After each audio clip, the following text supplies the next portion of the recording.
Welcome to Lunch with Legacy Leaders, a weekly talk show with local and national thought leaders on issues impacting the Black community. Now introducing our host, Miss Anne Marie Sorrell. Good afternoon and welcome to another episode of Lunch with Legacy Leaders. I'm your host, Anne Marie Sorrell, President and CEO of the Mosaic Group. Today, I'm joined by several special guests. And of course, you know, all of our guests we consider special. But we have many important issues, as always, to discuss. But before we dive in, I want to first thank our sponsors for making this broadcast possible. So I'd like to first thank Demesman and Dover Accident Attorneys, AARP, and the African American Black Alzheimer's Disease Initiative at the John P. Hussman Institute for Human Genomics, University of Miami Miller School of Medicine. If you or someone you know is experiencing loss of memory or memory problems, please contact their research team for more information at 877-686-6444. Now, I'm going to welcome my very first guest today, and he is Mr. Rodney Harris, who is the mayor for the city of Miami Gardens. Welcome, Mayor Harris. How are you?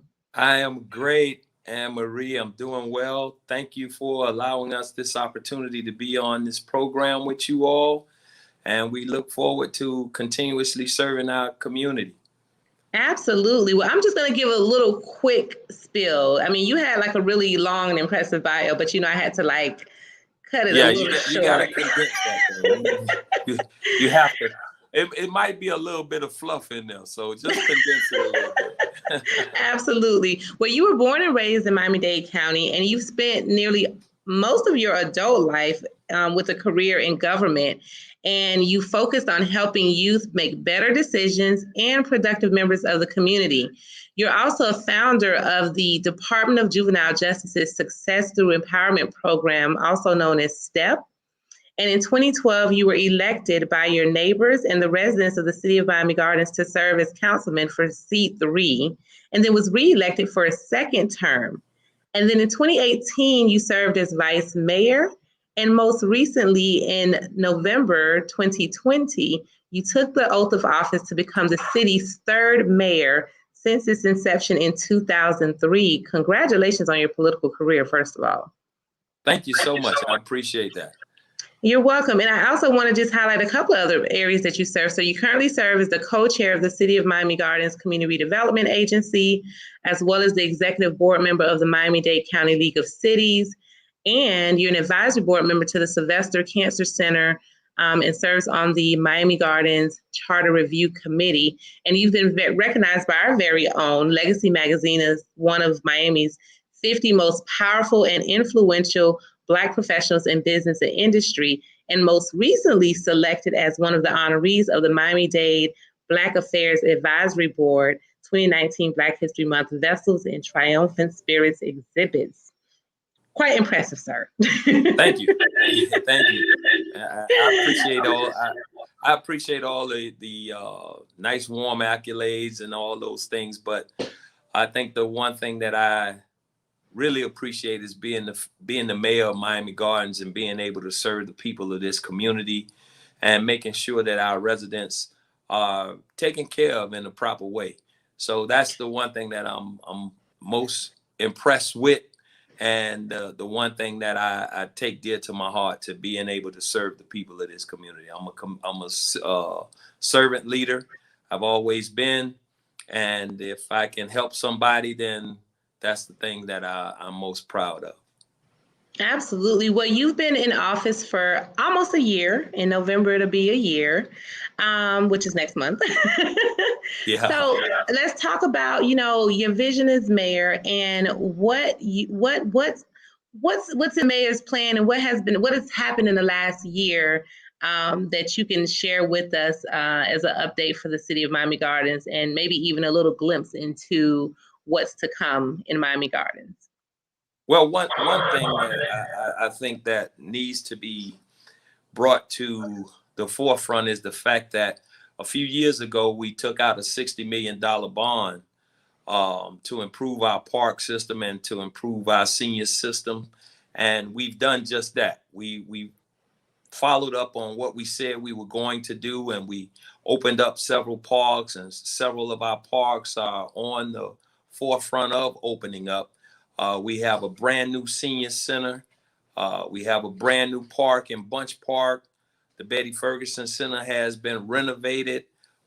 There's several other parks like Lester Brown Park that has been brought online and brought this up to standards. And these are high-class facilities. So we're so proud of the fact that we were able to, we haven't finished yet, but we are in the process of finishing what we started back in 2014 or so, when we asked the community to allow us the opportunity to have a $60 million bond to improve our parks.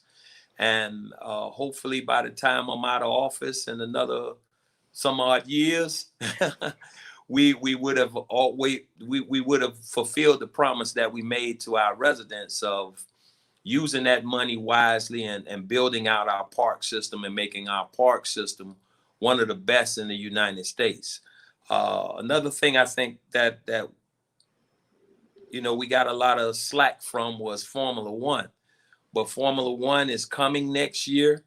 This is a global event. It's not something that's local or just statewide. This is a global event that's going to bring a lot of positive information and a positive reflection on Miami Gardens. There's only 2 cities in the United States that has Formula One, and that's Austin, Texas, and now it's going to be Miami Gardens. And we want our race to be the best race in the whole world. When we talk about Formula One and how it's on a global stage, you're talking about cities like Dubai, China, Russia. This activity is taking place in major cities like that, in Monaco, where some of the richest people in the world live. And they're bringing that event right here to Miami Gardens. And we were able to work out a pretty comfortable deal with them, where they're providing us with some $5 million plus over a 10-year period. And there'll be more funds that'll be coming available. They're going to provide us with a STEM program for our elementary and middle schools and high school students. We're going to have some paid internships that's going to take place. And there's going to be opportunities for our local restaurants and businesses to participate and be able to make some money out of this event that's taking place coming in, I believe it's May 9th or something like that. I don't have the exact date, but I know it's going to be in May of 2022. We're making progress on everything here. The city is really changing. I remember when Miami Gardens was just a dirt bowl, when they just had green grass and trees, and now it's blossoming and blooming into the beautiful garden that we always imagined that it could be.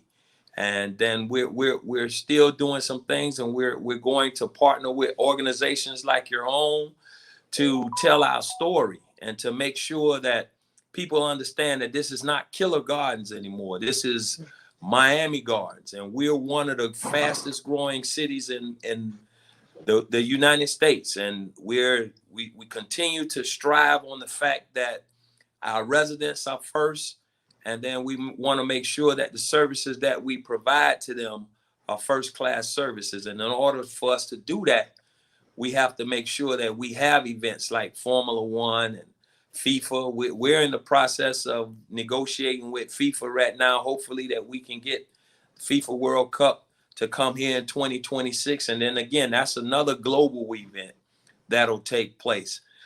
So we're just excited about the prosperity that's coming to Miami Gardens, and the dreams and the hopes of all of our young people, that they'll be able to be a part of these things and to be a part of this city as it grows and as it blossoms out to be one of America's favorite cities.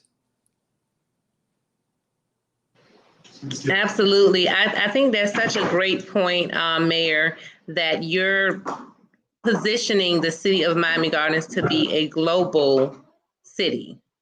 And incorporating youth into that is so critical when it comes to really engaging youth and having them have a global mindset. And so I would love to hear more about how you talked about it with Formula One. You talked about it with hopefully within your negotiations with FIFA, if and when that comes through, that there's some incorporation in there as well. Did you hear me there? Yeah, I hear you now. Okay. Did you ask a question? Because it kind of like froze for a minute. Oh, okay. Sorry about that. I was saying that it's great that you're that the city of Miami Gardens is really positioning themselves as a global city through these various events and programs that are coming to the city. And I love that with Formula One, for example, you incorporated the youth from elementary all the way through your collegiate level with internships. And I think that's so important in creating a global mindset for our young people, especially if you're able to do that through sports and entertainment, for example. Of course, and you know, again, like I said, we're excited about these partnerships that we're building. We just look at the growth of Miami Gardens.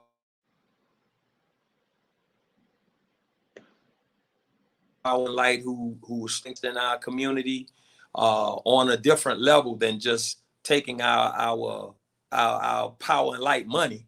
They're investing back into our community, and we have places like UPS that just opened up a new warehouse here in Miami Gardens. DHL has opened up one, and then we have a good partnership with Amazon and places like that, and we're looking forward to building more relationships with these types of organizations. And we're looking into getting tech businesses to come into Miami Gardens. I think that's, you know, we have to realize that the future of our community is going to be centered around tech. And now that Silicon Valley is trying to relocate, we want to be a part of that. We want some of those businesses to come into our community and invest in our community. And the one thing that we always do for the Gardens, their home, they'd have a partnership with us as a city and partner with our residents to ensure, number one, that we have places of employment for our residents, and that they are good neighbors to us, and they invest back into this community. So those are some of the things that we strive for and that we demand when we have businesses and organizations to come into our community, that they play a major role and they're just not hiding behind the doors and making money without giving back something to our community. I think that's so important, especially when we talk about there are a few what we consider Black communities because of the predominance of Black residents in the community, and Miami Gardens being one of the largest in the country. It's so important that companies don't come in and essentially rob the city. Meaning that, right, you know, that they're really making real investments into the city. You talked about tech, you talked a little bit about Amazon, which would be more, I'm assuming, on the logistics and manufacturing side. Are there any other industries? Of course, there's sports and entertainment. Are there any other industries that Miami Gardens is focused on as well? There are. We're still in the process of trying to look strategically at how we want to bring businesses into this community as well. We know we have a strong senior base here in our community, and sometimes our seniors may not understand the logistics of tech or things of that nature. So we have to educate them as well. And we're working towards doing that, and we're going to work towards making sure that they have an understanding of the tech business and how to move around and negotiate through these apps and the computer. There's still a lot of businesses that we're reaching out to and that we sit down and listen to see how they're going to fare here in Miami Gardens. every business may not do well here in Miami Gardens. So we have to be strategic on what we bring into our community and how we bring it into the community. And when we reach those points, we'll go ahead and sit down and talk about it and get to a point where we can bring them aboard as partners. And that's how I like to look at those businesses that are interested in coming to Miami Gardens. It's just that they're not just businesses. You are partnering with a community. And we want them to be and have that same type of mindset. Absolutely. You know, it's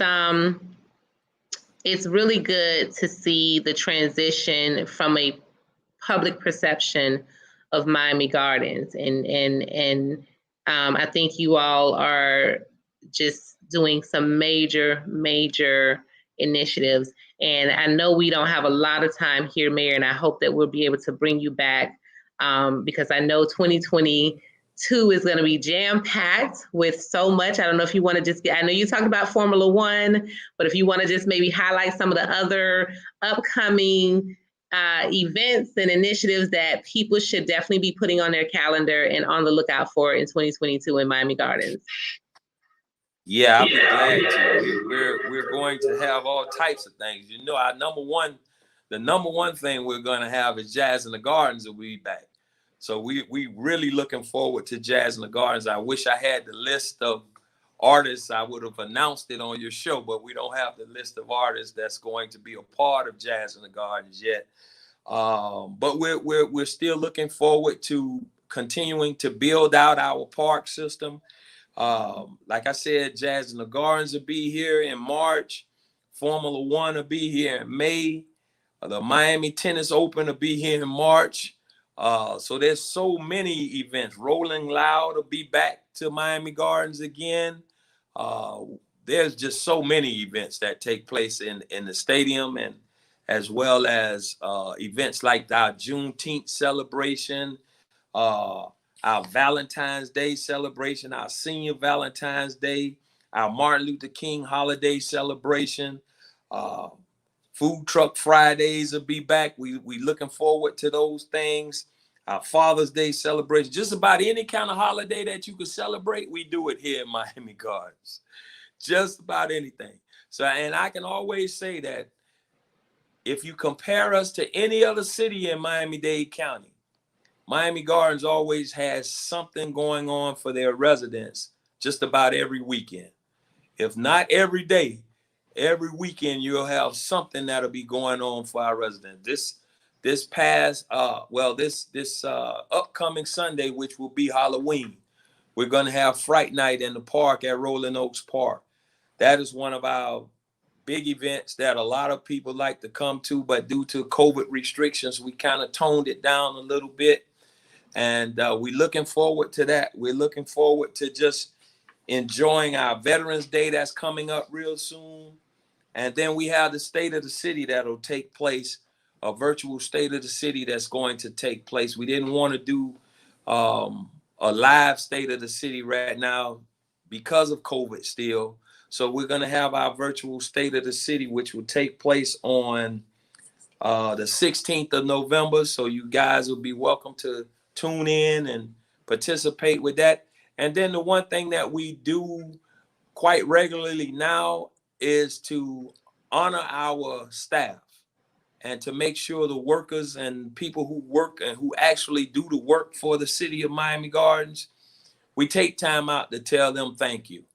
And we take time out to show them appreciation, whether it be through luncheons or through giveaways and things of that nature. We just take that time out to let them know that we appreciate them for all the hard work that they do for not just the city of Miami Gardens, but for the residents of Miami Gardens. So those are some of the things that are coming up, and we're excited. We're looking forward to it. We're looking forward to working with you guys and making sure, again, that the story that we have to tell to the world is accurate and is true, and that this is no longer a city where you can come and have fear. This is a city where you can come and be a part of living, loving, and enjoying what city life is all about. We're a great place where you can live, work, and play, and we just love Miami Gardens. And You know, I pray that people outside of Miami Gardens who don't know about Miami Gardens can come here and see what we're doing and could come be a part of it. And if you like to come and stay here, you're welcome to do that, just that as well. So that's where we are. That's who we are. And I'm just proud to be the man that's sitting in the big chair right now. And I look forward to continuously serving the people of this community and continuously making sure that we live up to the creed of this community, that we're one family, we're one Miami Gardens, and that we are the best city in America. Absolutely. Well, Mayor Rodney Harris, it has been a great conversation. We will definitely have to bring you back so that you can expound upon all of the great things that are happening in the city of Miami Gardens. I know there's so much more to come, and I cannot wait to work with you and your team as well. And of course, on behalf of Legacy and MIA Media Group, we are continuously working to support you and your team over at the City of Miami Gardens. So thank you for being a guest on today's show. And I thank you guys for all the work that you do in Legacy and the work that you guys do at the Mosaic Group. And I look forward to coming back. Anytime you need us to be back on air, we'll gladly be here. Absolutely. Well, thank you so much. And how do one find you and reach you and the City of Miami Gardens?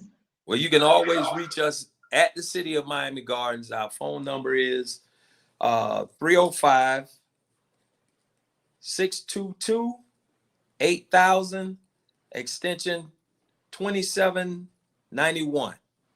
That's my direct office, and you can reach my staff, which will either be Nisha Cunningham or Kevin Brown. And we'll make whatever we need to make happen, we'll make it happen. Absolutely. Well, thank you so much again, Mayor Harris. Good to have you. Good to see you again. And we'll see you in the future. Anne-Marie, the pleasure's been mine. Thank you guys so much. I appreciate you. Thank you so much.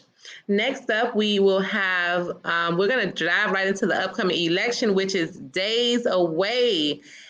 You've seen us interview a few of the other candidates that's running for Florida's Congressional District 20. And today we are joined by State Representative Bobby DuBose, as well as State Representative Omari Hardy. But we're going to start and kick things off with State Representative Bobby DuBose. Welcome, Rep. DuBose.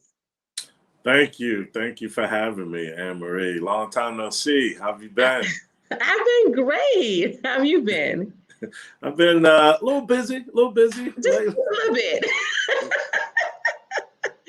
Well, listen, you and I go back a little bit. I've watched your career from when you were a city commissioner for the city of Fort Lauderdale and the great work you did there, as well as your transition to state representative. And now you are seeking the seat of congressman. Let's talk about that. Let's talk about it. So why Congress? I guess the quick response would be why not? But there are a lot of reasons why, and folks have asked me that. And I'll tell you, as well as not only this decision, but when I ran for city commission way back in the day, and we're not going to date ourselves by going back that far. And when I ran for state house, for me, it's a general process. I start with, the big boss, my wife, and we discuss it. And being married to a preacher's kid, we pray and we pray and we pray some more. And then, I speak with my pastor. And so, being turned out. So let me kind of explain where I'm at in Tallahassee as the Democratic leader in the Florida House. I'm at the end of my term. So I would be leaving the state house regardless of which decision I made. And so I prayed about it. And then I thought about, the things that I've done in my political career, starting back from city commissioner, serving there for approximately 6 years and serving in different leadership capacities and being able to kind of be a part of planting the seeds of what's going on the 6 Run corridor. The big start was the infrastructure and so forth. And then going to Tallahassee and being the leader in probably one of the most toxic sessions I've ever experienced, and how that narrative of DC has made its way down to the state level, and leading the caucus there against these, like I like to tag them, Jim Crow 2.0 piece of legislation that was brought forth.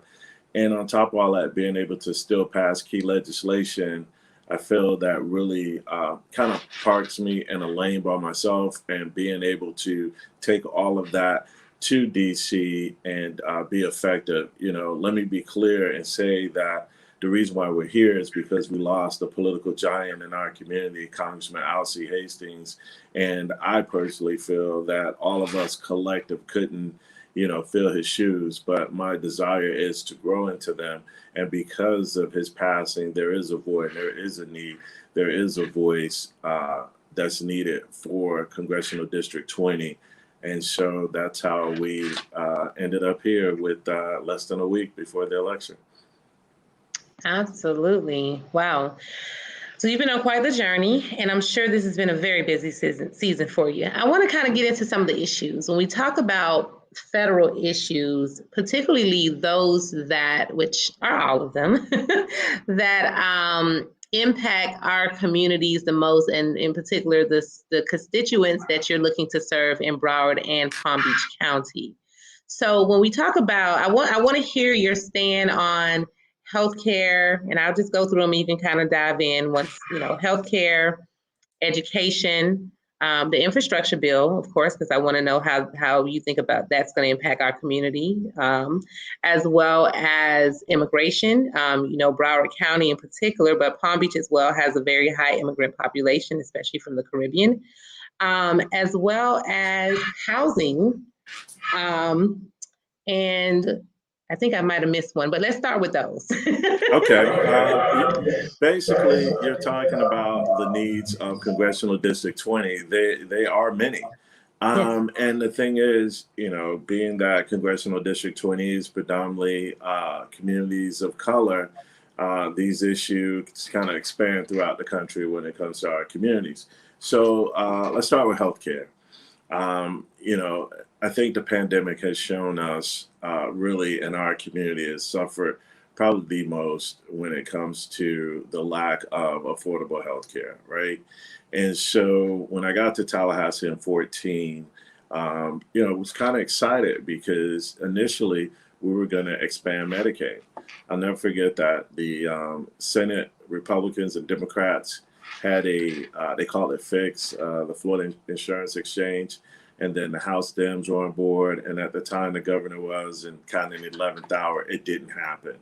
And so since my time being in Tallahassee and seeing, two governors push back and resist tens of billions of dollars, which in my opinion has resulted in, it's always been the difference between life and death.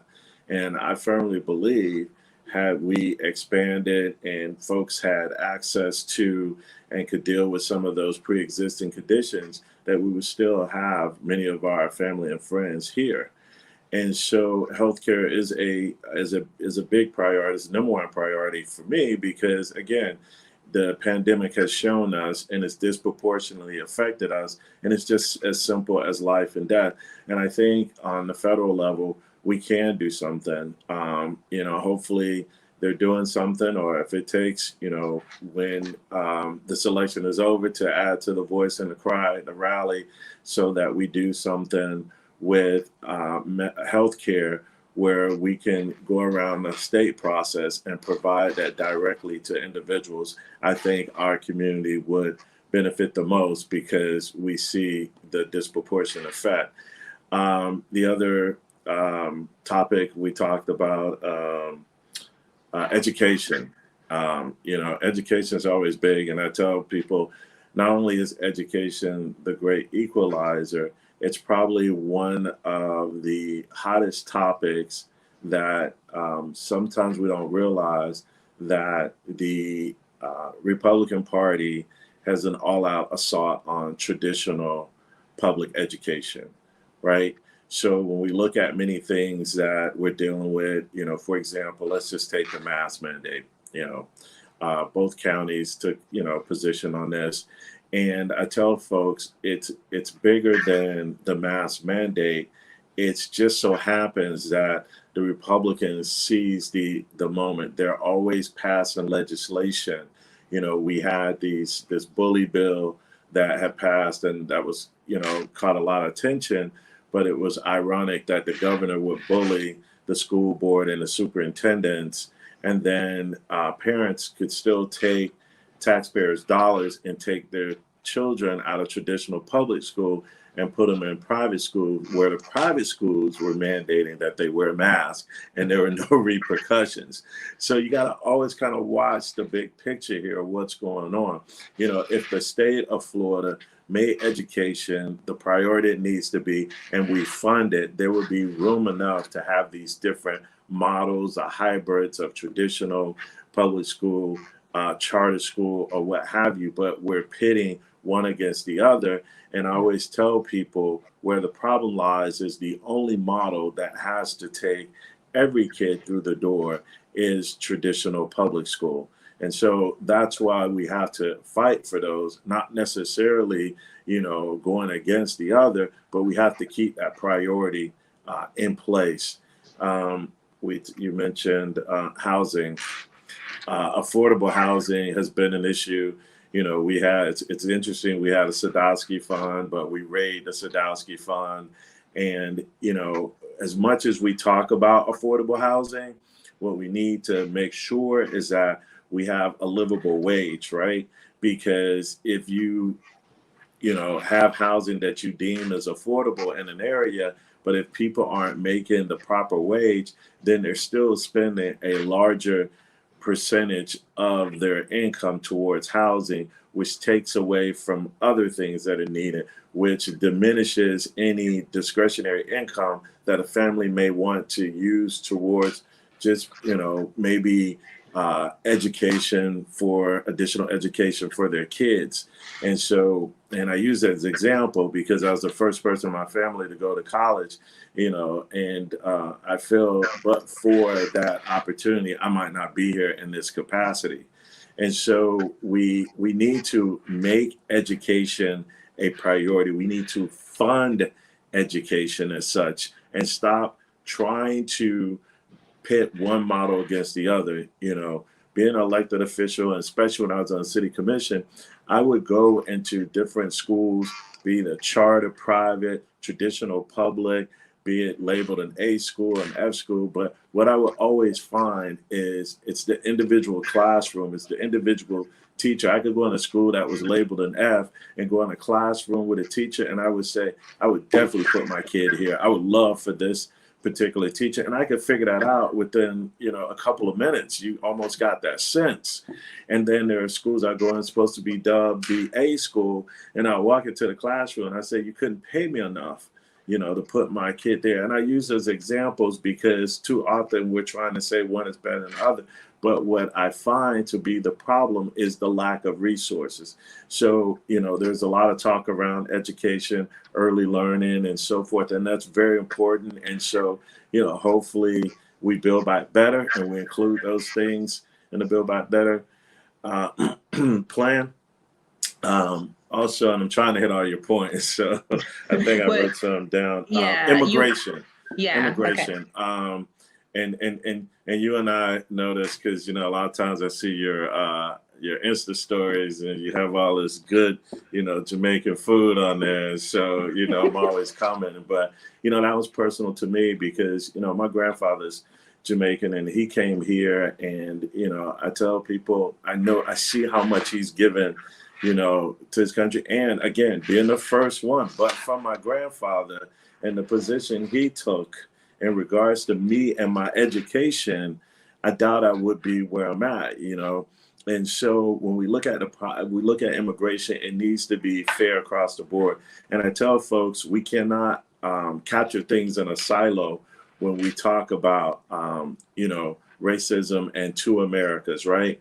So as much as we talk about, you know, two Americas, when we're talking about criminal justice reform, when we're talking about, you know, voter suppression, we got to apply that same standard when we're talking about immigration. You know, it was heartbreaking, but it was almost, I I wouldn't say teachable moment, but to reteach us when we saw how those men on horses went out to our brothers, our Haitian brothers and sisters on the border, and there was just that current day picture, and then there are historical pictures, and probably my kid probably couldn't tell the difference of which was which unless one was in black and white, right? And so we got to understand that there's two Americas, it's across the board, and we got to make sure we're talking about immigration policies that we understand, that it has to be fair, equitable, it has to be a solid. So a lot of people are like, hey, we need to change the policies, and I agree. Don't get me wrong, but we see too often when we change policies, there's still a different standard apply. We're talking about immigration, and you see on one hand, how Haitians are being treated, and then you see on the other hand, how Afghans are treated. Like they're being allowed, they're bringing them into the country, giving them special green cards, giving them jobs, giving them housing. And a friend told me over in Texas, there was this used car dealership that just gave them cars. And so, you have policies in place, but they're applied differently. So, we have to address those issues as far as policies, but we have to always have the broader conversation. I understand that in so many ways, we're still dealing with two Americas, two standards. And to me, that's the bigger issue, because there are times where we have changed policies and we still get treated differently. I think those are the four I wrote down real quick. And I was trying to catch them because I know you said you got my colleague coming on behind me. And so I want to make sure I address them so that we can have a conversation. But I feel like I missed one. So help me out. Well, I just want you really quickly to touch on two things: criminal justice reform and the environment. Okay. So criminal justice reform, with this past session, we passed fair and just police legislation. And, again, we got to change the policies. There's so much that's there. My piece of that legislation was the duty to intervene, right? We saw with George Floyd, we saw that there were police officers that just stood there that didn't do anything. In this legislation, we now have where a police officer, if that scenario was there, has the duty to intervene to also provide medical assistance. It's very unfortunate that we have to, codify something like that into law when you would think just human nature would make an individual respond as such. And so, again, when we talk about criminal justice, there's so many things that we can start to get into. But what I always want to emphasize is, as much as we change and address these policies, and there's a lot more work to do. Let me say that this piece of legislation was just a step, something that we got done to kind of move the needle, but there's so much more that needs to be done. But again, we can change legislation, but it depends on how it's applied, and that's really the bigger picture. We saw with the anti-protester bill that came out of Black Lives Matter protests, peaceful protests over the summer, and then we saw here recently in Miami what happened, with the Cubans, and this law that the governor passed was not enforced in the same manner. So again, as much as we need criminal justice reform on the environment, let me just speak, and I know we talk a lot about environmental justice, and I think that's great. And I tell folks, and we look at and we say, hey, these big corporations and stuff. But what I find in my community, and I know that it's in pretty much every Black community, there's a lot of environmental issues from the history, right? We have a lot of Superfund sites. We have, one in Fort Lauderdale. We have another incinerator, and those things we're still finding high levels of that exceed the levels that are acceptable with different toxins and stuff, and one with dioxin. And the other thing to that is that not even outside of those things, but within our communities and our infrastructure, when we build things, we left things in place. In our communities, a lot of houses had like gas stations and old tanks. They're still under the ground. There's still under, so we're talking about our groundwater, and we keep finding more that there's lead in these different things in different waters in different communities throughout the country. We think about Flint, don't get it twisted that that's just that Black community and it's not in Florida. We have all experienced very similar actions that have come through and disrupted and destroyed the Black community. So as much as we talk about, environmental justice and moving forward, we still have a duty, and the government still has a duty to clean up a lot of that crap. We still have people in those communities that are dealing with these illnesses. We see a lot of higher levels of cancer, and the list just goes on and on. And so when we talk about that, I feel we need to talk about it in a comprehensive manner, and we really need to think about the historical stuff that's buried in the ground, that's still there, the groundwater. And so we're dealing with some of this stuff now here in Fort Lauderdale. And this is stuff that was put in place before I was even born. So those are my high quick, and I hope I did it in a good time frame. No, you did. Just to a couple of last quick questions. Where do you stand on term limits? That's the first one. What are your thoughts on term limits for Congress? Okay. The second question I have for you is, in the event you're not elected, will you support the winner, and what will you do next?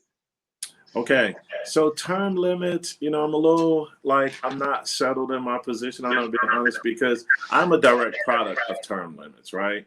So, prior to, and God bless him, Commissioner Carlton Moore was there for about 20 years, and then term limits created the opportunity, and I decided to run. And then, after that, I ran, and I'm termed out in the state house. And what I'm learning is, as much as term limits, people like, the gist of them, I'm not sure if the amount of time is enough, right? So 8 years in the Florida legislature, it takes a while. The biggest, probably challenging part is the budget and learning that, and it's not easy. So I feel like I'm in my stride. I passed some major key legislation this session, legacy legislation, students with disabilities, right? Restraint seclusion, that has been around for 15 years. I've had it for 3. They're trying to pass it in DC. They've nationwide, there's over 100,000 cases of restraint seclusion, and 78% of those they found to be students with disabilities and Black boys.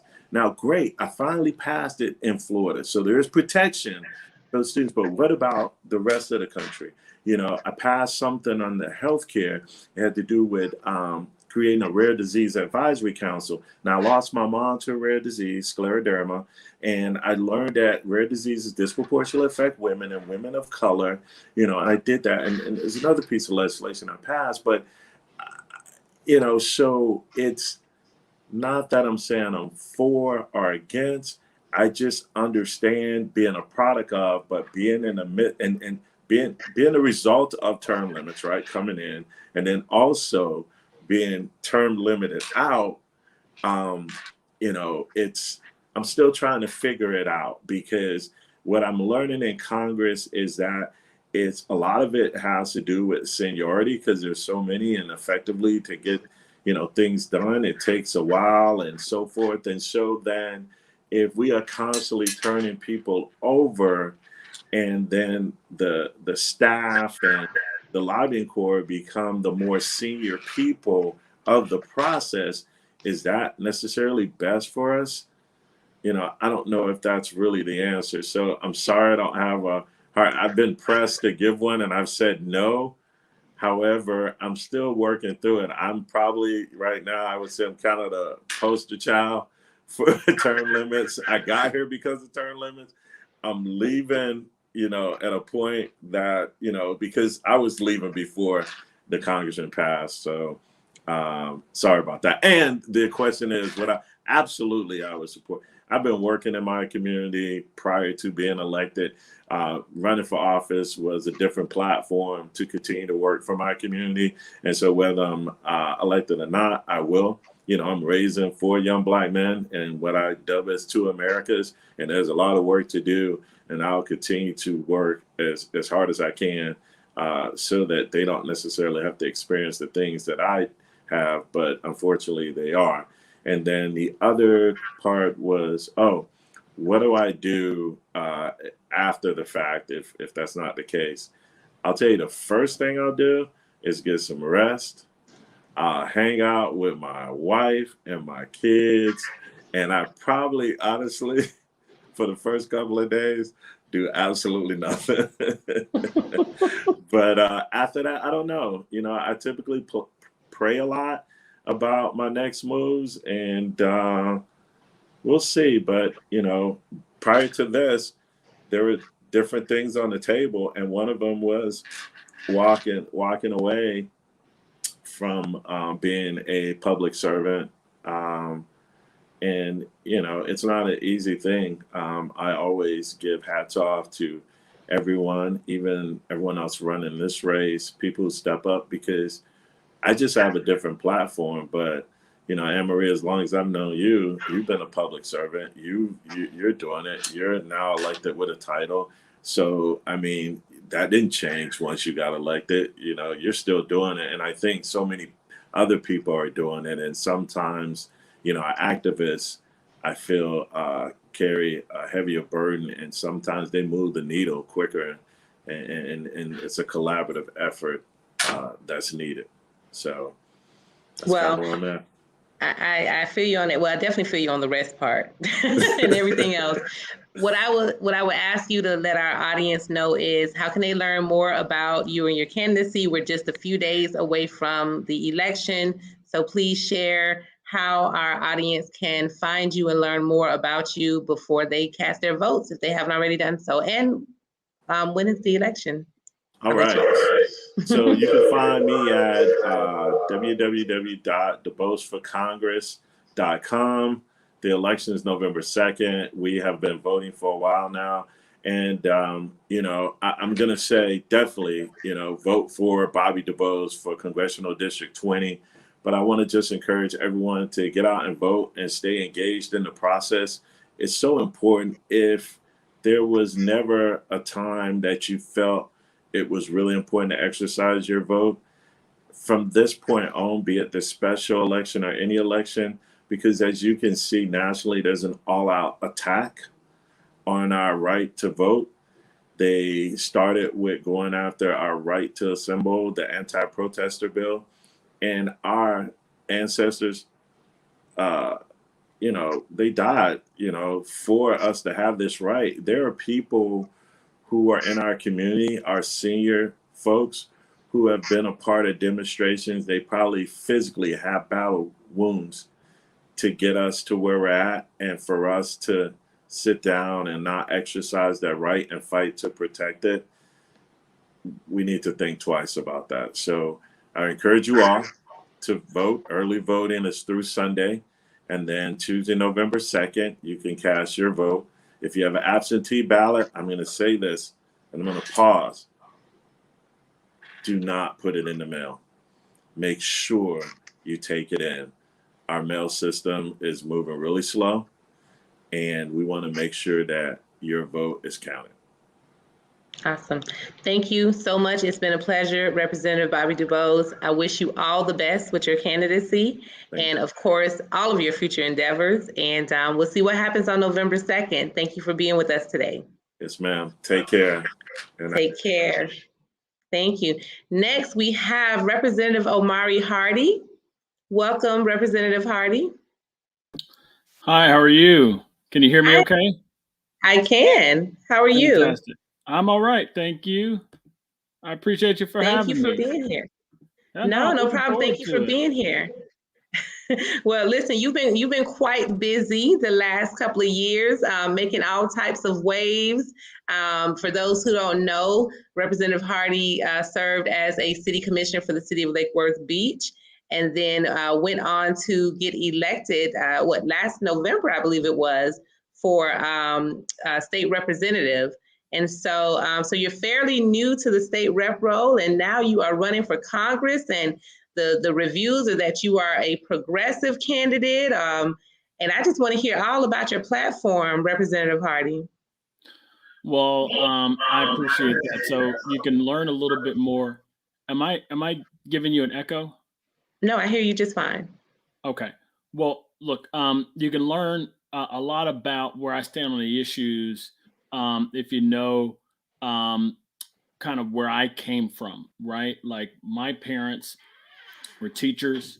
My grandmother was a teacher. My great-grandmother founded the first licensed nursery school for Black kids in the city of Fort Lauderdale, right across the street from Old Dillard and what is today Walker Elementary. So education is in my blood. Grew up in South Florida, went to the University of Miami, followed in my parents' footsteps, teaching civics in the 7th grade up at Roosevelt Middle School in West Palm Beach. When I moved up here to Palm Beach County, I experienced some things. You know, I moved to a little town called Lake Worth, which was actually founded by 2 former slaves, Fannie and Sam James.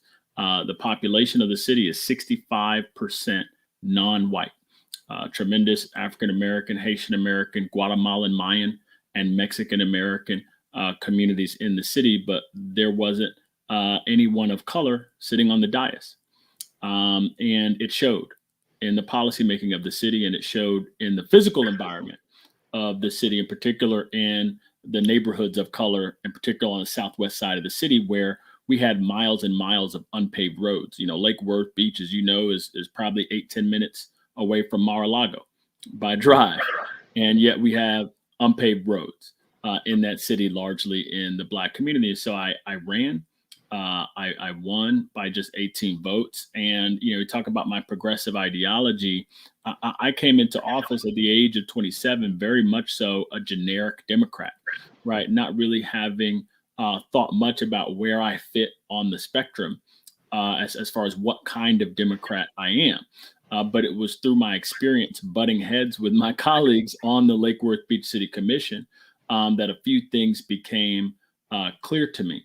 I think the average person perceives politics as, in many ways, a conflict between an established and entrenched upper class and a disempowered, disenfranchised underclass. And as a civics teacher, you know, I teach my students a kind of textbook understanding of government, but that element to it was totally left out. And that was something that I learned in my real world experience going into office at a young age, believing that I was going to be serving with people who were working with me in good faith to solve real problems for real people, and learning through the kind of repeated disappointments, giving folks opportunities to do stuff for poor and working class folks and then refusing to do so. It was through that process that I developed the political ideology that I have right now, right? And so for me, we talk about me being a progressive Democrat, you know, the first aspect of progressivism is really about the temperament of the leader. It's about the willingness to go all the way on behalf of your constituents and not to arbitrarily stop short because you recognize it might be difficult, it might be politically risky, it might be challenging to get certain things done. But it's really about understanding that there are some folks who don't mean poor and working class people well, and that you just have to go through those folks. No matter the opposition, you just have to do whatever you got to do to get your stuff done. And so really that was how I became to be a progressive. And for me, before you get to the ideology and the particular policy proposals, the most important thing for me to understand about someone that I want to vote for is, are they willing to use whatever power, whatever leverage they have to get the things that they're talking about in their platform done, right? Because a lot of us are talking about the same things. Right, you have a lot of candidates in this race who are talking about universal health care, who are talking about doing things for the Black community, who are talking about voting rights, who are talking about this and that. But it's really about your willingness to leverage your power to get those things done, even if it makes some folks uncomfortable, even folks within your own party. So yeah, look, on the policy front, I really believe that we have to make a strong push for voting rights and also to end gerrymandering and to bring in DC as a state. And to allow Puerto Rico an opportunity to determine for itself what direction it wants to go in. I think all that's good for democracy. On economic policy, I really think it's important to do three things.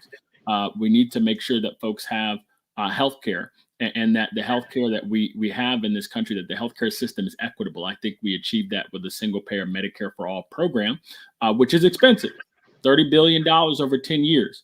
But right now we're on pace to spend about $38 billion over the next 10 years with our current healthcare system, right? So when we get insurance company profiteering out of the way, and when we empower the federal government to negotiate with drug makers to lower the cost of prescription drugs, we actually save Americans money on their health care. And then in addition to that, we got to make sure that folks can afford the roofs over their head. We got to invest in affordable housing in this country, and we must invest more in education.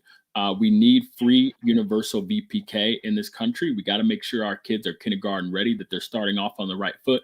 But then we shouldn't stop investing in them just because they hit the magic number or age of 18, right? We have to provide free college, just like other rich and industrialized nations provide, to continue to invest in our workforce and in the American citizenry. And of course, we have some issues in the Black community that we have to address. We need targeted investments in our community to make up for the historic and systemic oppression that we've experienced that's left us behind with respect to economics and our financial situations. And I think one way to do that is to use this crisis of climate change as an opportunity to restructure the American economy around the worker and to address those historic wrongs that the Black community has suffered. Wow, well, you touched on quite a bit. I do want to dive into a couple more issues as it relates to a couple, immigration, the criminal justice system, as well as the environment. And then I didn't get to ask Rep. DuBose, but I want to touch bases with you because it is a hot topic in Congress, cannabis legalization or descheduling. Right. So which one should I touch first? Whichever one you want to touch first, Rep. Okay. So in my opinion, the vast majority of drugs that are currently scheduled, that are currently illegal, should be descheduled. Cannabis, and by descheduled, I mean decriminalized, right? And I think that we should do that in a way that addresses the historic wrongs of the failed war on drugs. And I think war is not exactly an apt metaphor to use to describe America's drug policies. Wars are, typically engagements that start with an end goal in mind. And you start a war with the idea that one day you're going to win it. And that with that victory will come some finality as to the underlying issue. That's not our drug policy. Our drug policy is an ongoing, continuous assault on the liberty of people in this country.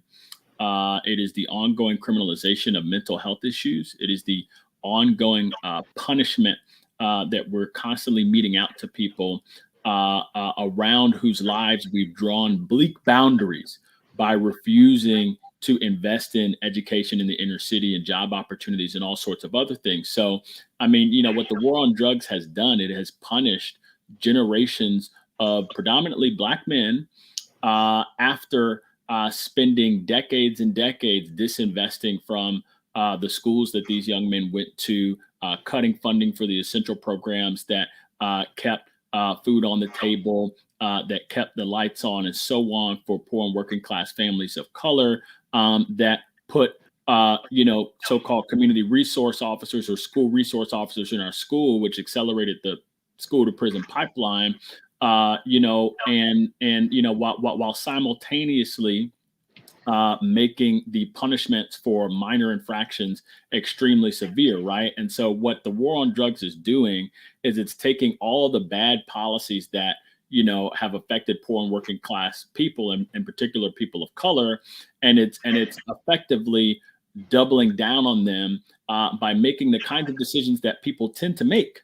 Okay, when you've been denied opportunities, it's doubling down on them and punishing them for circumstances that we put folks in a lot of cases. So I think it's not just enough to decriminalize many of the drugs that are currently scheduled. It's not just enough to legalize cannabis, but we have to go back and address these historic wrongs and make sure that we're getting folks out of jail who were in there because they had, some substances on them when they got pulled over for this or that in the community that was probably being over policed to begin with.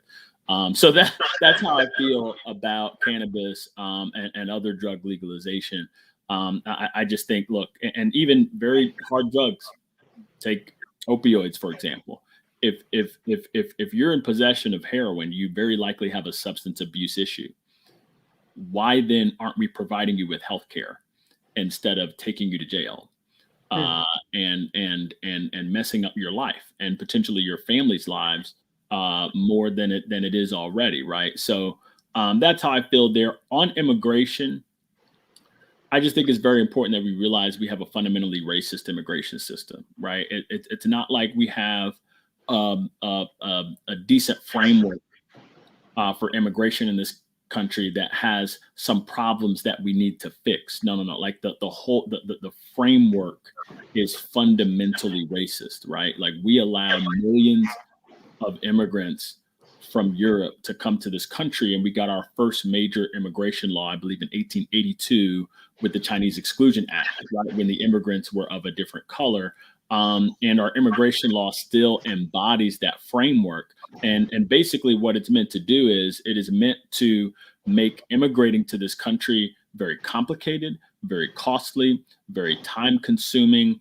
And what that does is it weeds out many poor and working class people of color in other countries who are seeking the same opportunity that Irish, Italian, and German and Polish immigrants sought when they came here in the middle of the 19th century. And that is racist. And we see folks talking about a worker shortage. Well, I guarantee you there's a way to solve that problem if you really think there's a worker shortage. If we would simply allow people to come to this country, become American, and live the American dream, which, by the way, would be good for them. It would be good for us. It would be good for the economy. We could do a lot of good here. And also, look, I'm a big believer in human rights. And there are folks who are living in countries under regimes that do not respect their fundamental rights that they have by virtue of being human beings.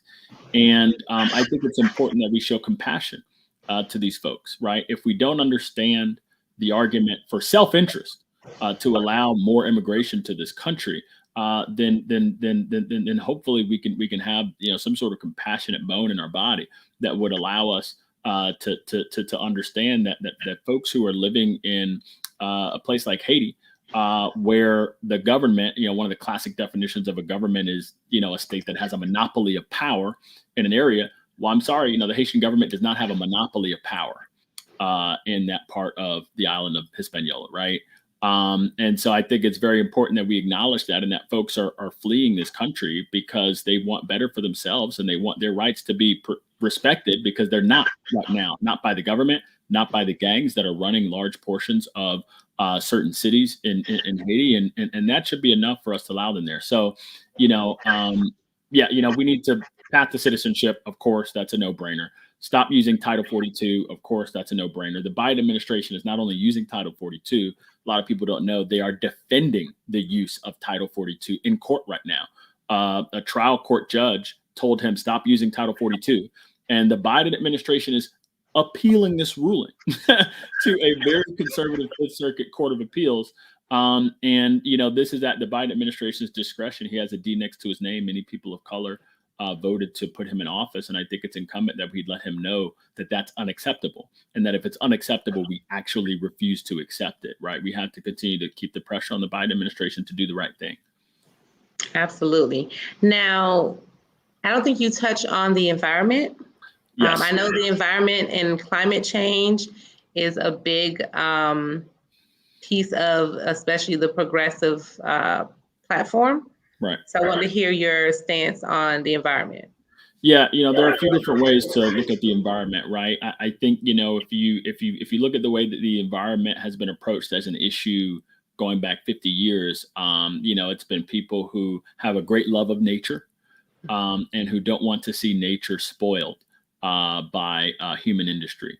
And I understand that. I have an appreciation for nature. I don't want to see us rob future generations of green space, of the ability to go into natural areas and experience the wonder of nature. That's cool. That's important. But there are also other reasons to care about the environment. As a Black man, one of the things I'm aware of is this thing called environmental racism. And at bottom of this environmental racism, as it plays out here in the United States, is that very often things that are unacceptable in some communities, policymakers find are perfectly acceptable in our communities. Look, for example, I'll just give you a perfect example. In the city of Lake Worth Beach, the historically Black part of town is the southwest part of town. There is still a segregation wall there to this day. And that was where, if you go and you look at the city's old zoning codes from the 1930s and 40s, it was literally the Negro district. That was the area, right? So you talk about environmental racism. What is right behind all these houses where Black folks still live and where Black folks have been living in Lake Worth Beach for nearly 100 years? It's the dump. It's the landfill, right? And that landfill has since been filled, and we put solar panels on it, but that is the legacy of racism, and basically, making sure that the activities that are spoiling nature, and not only that, but posing a health risk to human beings, making sure that those things are put in the Black community. That's a major problem. And so it's another reason to care about the environment. But the other thing is, and I touched upon this earlier, climate change is the greatest threat facing not just America, but facing, every country on earth, the entire human race. It threatens our economy. It threatens our jobs. Of course, it threatens our infrastructure. It threatens our health. It threatens our lives. And we have to stop this crisis. And we do that by lowering our greenhouse gas emissions, by burning hopefully no fossil fuels within the next 30 years. We've got to get to the point where we are at carbon neutrality within the next 30 years to even have a chance at stemming the tide of this crisis. And that's really important. We got to do that, but it presents an opportunity for us, right? You think about all the things we've got to do, all the solar panels that have to get built, the windmills that have to get built, the restructuring of the economy, and of how we as a country, and hopefully as a world, how we metabolize energy in a way, right?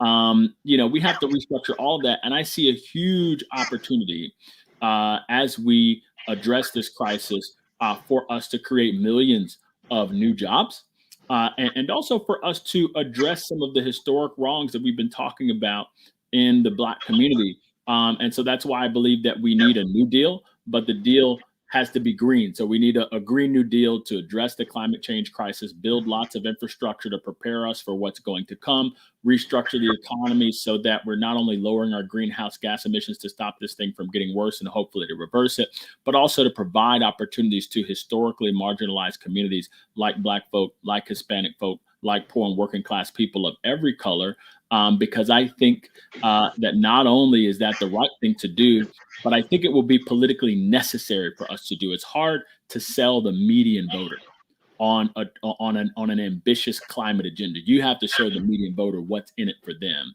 And with a Green New Deal that addresses the economic stagnation that a lot of people have experienced, I think it's an opportunity to marry the politics and the policy together. Absolutely. So a couple more questions for you. You just recently got elected to the state house. Right. Do you believe this is a little too soon for you to give up that seat and run for Congress? Well, one thing I can't control is when the good Lord takes someone off of this earth, right? And so, I frankly did not foresee Alcee Hastings passing away when he did. I think we all knew that he was sick, but it seemed, in the last few months that he had been taking on new assignments. He had been put on different committees and things. And so for a while it was looking up there, but this was not something that I expected when it did happen. Right. But when it did, I had to ask myself, who would I want to represent me and my community, the place where I grew up, the place where I serve today.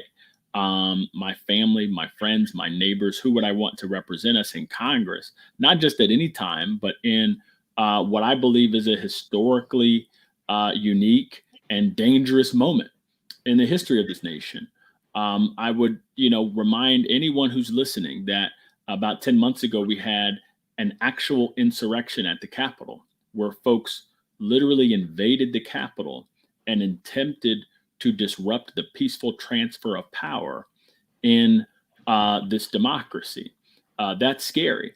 These same folks have gone from Republican state to Republican state. Well, I shouldn't say these folks, but the ideas that led the folks to that insurrection on the Capitol, those ideas have been implemented in Republican state after Republican state in the way of restrictive voter suppression legislation, in the way of legislation like House Bill 1, which is an attack not just on the First Amendment rights of Black Lives Matter protesters, but an attack on the First Amendment rights of all Floridians.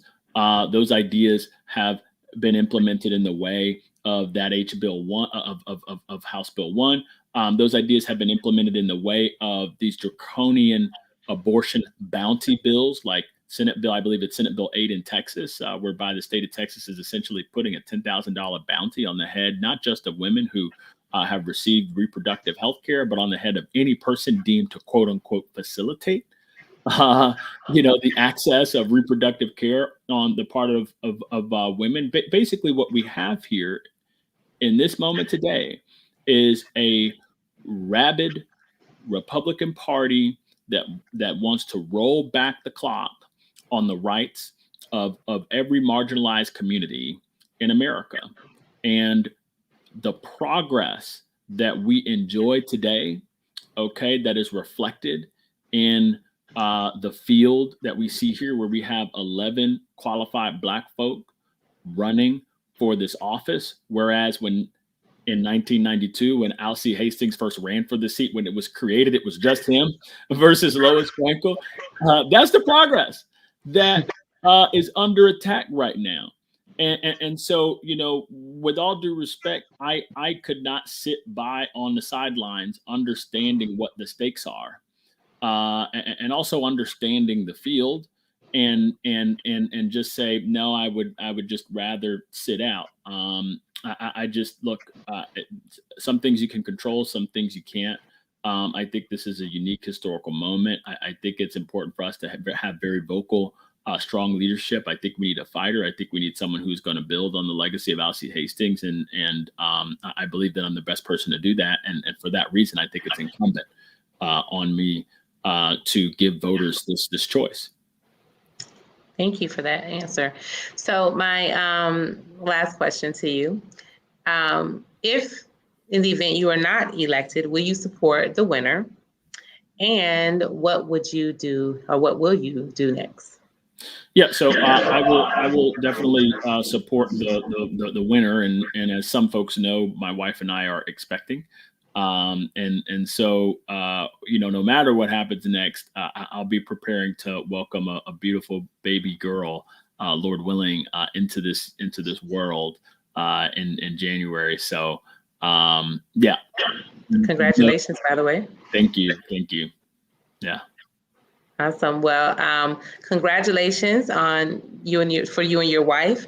And as always, on behalf of Legacy and MIA Media Group, we want to make sure that we bring our audience, our candidates, so that way they can make a decisive decision on who they believe will best represent them in Congress in this particular case. So Representative Omari Hardy, thank you so much for joining me today on Lunch with Legacy Leaders. And I definitely wish you the best in this election. If you want to let people know, remind them of how to reach you and learn more about your candidacy. And just one more time, let the voters know when they need to get out and vote if they haven't already done so. Right. So look, if you have an absentee ballot, don't mail it in.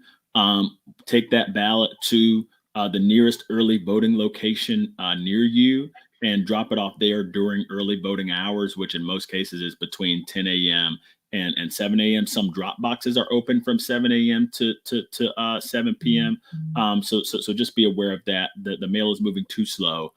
If you want more information on how to vote, go to omarihardy.com/vote.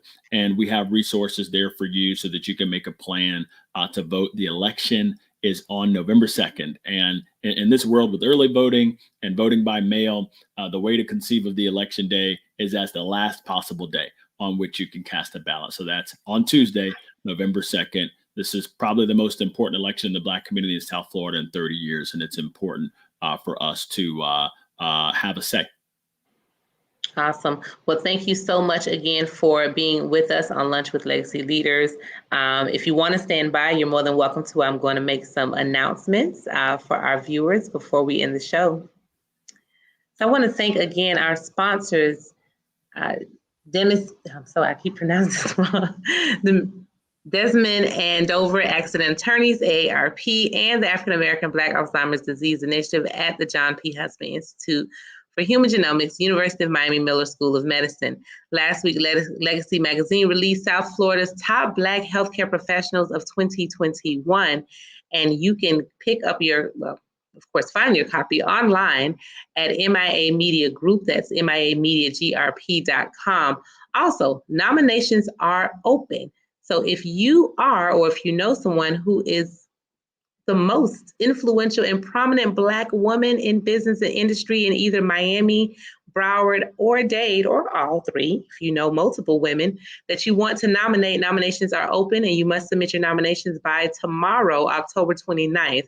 Also, MIA Magazine's The Art of Black Miami competition is open. Art of Black Miami is a beautiful artistic representation and guide of galleries that represent Black artists for Miami visitors and locals. All images must be received by November 10th.